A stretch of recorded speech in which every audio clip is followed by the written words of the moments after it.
اگر تمہیں کم عمر میں ہی بہت پریشانی آ رہی ہے تو سمجھ لینا کہ تمہارا رب تمہیں بہت نوازنے والا ہے۔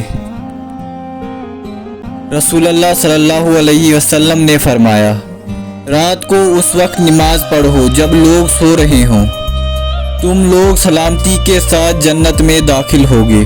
رسول اللہ صلی اللہ علیہ وسلم نے ارشاد فرمایا، گناہوں کے 2 دروازے ایسے ہیں جن کی سزا جلد ہی دنیا میں مل جاتی ہے۔ بڑی شان ہے اس ذات کی جس کے ہاتھ میں ساری بادشاہی ہے اور وہ ہر چیز پر پوری طرح قادر ہے۔ اللہ پر یقین کرنے سے وہ بھی مل جاتا ہے جو آپ نے کبھی مانگا نہیں ہوتا، تو یقین رکھو اس پر، آپ کو وہ بھی مل جائے گا جو آپ کب سے مانگ رہے ہو۔ بے شک اللہ سب گناہ بخش دیتا ہے، بے شک وہی بخشنے والا مہربان ہے۔